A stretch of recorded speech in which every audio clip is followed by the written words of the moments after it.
Bendrijos Tauras narius sukiršino į vandentiekio tiesimą investuoti milijonai. Bendrijos vadovybė sulaukė kaltinimų žmonėms padariusi 2 milijonų litų nuostolį.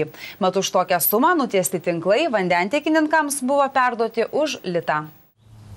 Atrodo, kad sodų bendrijoje Tauras problemos nesibaigia. Bendrijos iniciatyva pradėtas tiesti vandentiekis vis dar nefunkcionuoja. Dalis bendrijos narių piktinasi, jog įpusėjus statyboms visus nutiestus tinklus, už kuriuos gyventojai jau sumokėjo daugiau nei 2 milijonus litų, nuspręsta atiduoti bendrovei Klaipėdos vanduo vos už 1 litą. Mes manome, kad tai yra pats svarbiausias ir blogiausias dalykas mūsų bendrijai, padaryta didžiulė žala ir negali būti toks turtas tiesiog už 1 litą atiduodamas, tuo labiau, kad jis nei nunaudotas, nei nudėvėtas, ką tik pastatytas.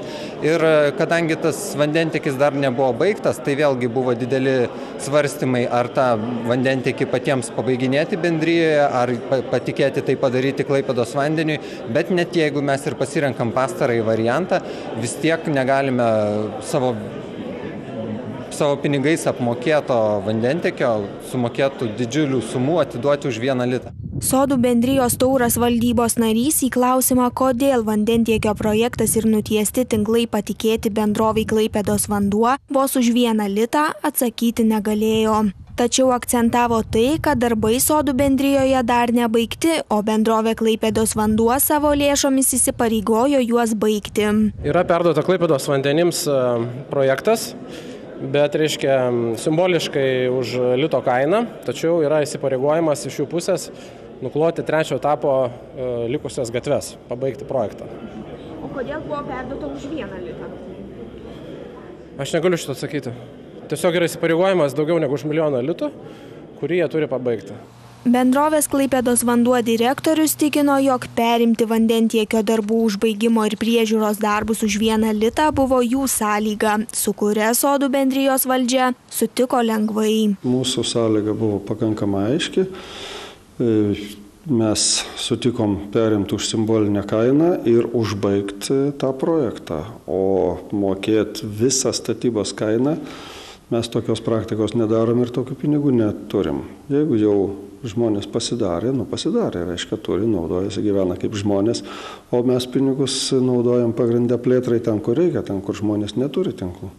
Tačiau nepatenkintų šioje sodų bendrijoje ir daugiau. Anot Kazimiero Rimkaus, iš jo reikalaujama sumokėti pinigus už vandentiekio tiesimo darbus, tačiau vandentiekį jis pasijungęs iš gretimo kvartalo, kuriame šis buvo nutiestas anksčiau. Vyras įsitikinęs, jog pinigų iš jo reikalaujama neteisėtai. Reikalaujama mokėti už komunikaciją. Mūsų gatvėje, tiksliau 12-13 yra pravestas komunikacijos, vandentiekis ir nuotekos. Jas pravedė 11 metais. 12 metais buvo susirinkimas ir jie priėmė tokį dar sprendimą papildomą, kad ir tos gatvės turi mokėti. Tačiau sodų bendrijos Tauras valdybos narys Almantas Lubickas tikina, jog vandentiekio tiesimas pradėtas vykdyti dar 2008-aisiais. Kai kuriems darbai buvo atlikti anksčiau, o mokėti tenka vėliau. Pirmiausia, bendrija pati, reiškia, iniciatyvą savo paskelbė dar 2008 metais, kad nutiesti šitos tinklus. Reiškia, iš kiekvienos klipo buvo įsipareigojimas, būtent, reiškia, tam tikrą sumą sumokėjus, pravesti tuos tinklus. Tai reiškia, žmonėm pro kurius klipus jau praeina tie tinklai, bet jie nėra sumokėję, tai jiem yra tas pats lygiavos principas kaip ir visiems. Tai yra visi žmonės susimokėję pinigus ir jie taip pat turi sumokėti tos pinigus. Nes komunikacijos padarytos, darbai padaryti. Avansu. Kada vandentiekio tiesimo darbai bus užbaigti, dar neaišku, mat visų pirma bendrovė Klaipėdos vanduo aiškinsis, kokius darbus atliko sodų bendrijos užsakytas rangovas. Likę darbai bus atliekami už ES pinigus. Toliau žiniose kriminalai. Vagys apšvarino vestuvininkų automobilį.